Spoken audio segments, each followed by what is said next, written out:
বাবা যদি মেহেরবানি করে কোন মতে যদি এক পেয়ালা এক কোষ পানি যদি আমি খাইতে পারি, বাবা গো আজকে মনে হয় ইয়াজিদ বাহিনী আমার হাত থেকে কেউই বাঁচতে পারবে না।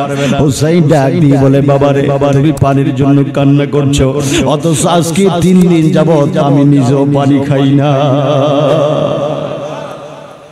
এই আলী আকবর 3 দিন যাবত পানি খায় না, তোমাকে আমি কোথা থেকে পানি দিব? তাকাইয়া দেখো ফোরাতের বহমান নদী প্রবাহিত হচ্ছে, সেখান থেকে ইয়াজিদ বাইরে পানি খাচ্ছে, কাক কুকুর পানি খাচ্ছে। আমাদের নসিবে দুনিয়ার পানি নাই রে মাইরে আলী আকবর, অপেক্ষা করো, ধৈর্য হারা হয়ো না। তোমার নানা রাসূলুল্লাহ হাউজে কাউসারের পানি নিয়ে তোমার জন্য অপেক্ষা করছে। জোরে বলুন সুবহানাল্লাহ।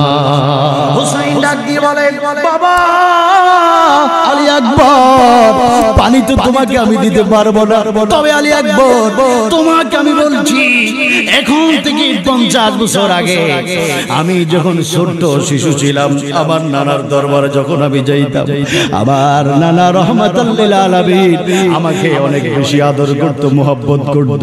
নানার দরবারে যখন আমি যাইতাম, নানার দরবারে যাওয়ার পরে নানা জিহ্বা মুবারক বাইর করে দিত, নানা রহমাতুল লিল আলামিন জিহ্বা মুবারক বাইর করে দিত। আমি হোসেন ছোট্ট মানুষ ছিলাম, আমি নানার জিহ্বা মুবারক চুষতে থাকতাম। খোদার কসম খেয়ে বলি রে আলী আকবর, ওই মুহূর্তে যখন নানাজির জিহ্বা মুবারক আমি চুষতাম, আমি মনে হয় যেন মেশকাম্বরের খুশবু পাইতাম, মনে হয় যেন আমি সারা বাং তাহুরা খাইতাম। জোরে বলুন সুবহানাল্লাহ।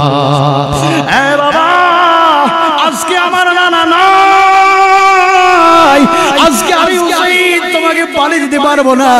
যেই জিহ্বা মুবারক আমি হুসাইন আমার জিহ্বা দ্বারা চুষছি, জি নানা জানা জিহ্বা মুবারক, আজকে মেহেরবানি করিয়া তুমি আমার জিহ্বাটা একটু চুষো, হয়তো একটু তুমি শান্তি পাইতে পারো। আলী আকবর হুসাইনের জিহ্বা মুবারক চুষলেন, যুদ্ধের ময়দানে গেলেন।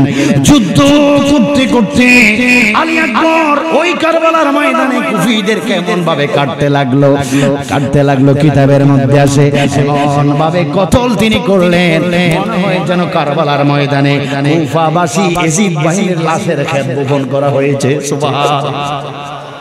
আমর ইবনে সাদ ডাক দিয়ে বলে, যদি যুদ্ধের এই অবস্থা চলতে থাকে, তাহলে এই ছেলেকে কেউ রুখতে পারবে না। একজনের মোকাবেলা একজন যুদ্ধ করলে কেউ রেহাই পাবে না। চতুর্দিক থেকে তীর বললাম মারা হোক, চতুর্দিকে থেকে তীর মারা হলো। তীরে যখন চতুর্দিক থেকে বৃষ্টির মতো তীর যখন মারা হলো, আলী আকবর ঘোড়ার থেকে পড়ে গেলেন, পানি পানি করে ঘোড়ার থেকে পড়ে গেলেন। আর চতুর্দিক থেকে ইয়াজিদ বাহিনী এসে আলী আকবরকে জবাই করে দিয়েছে।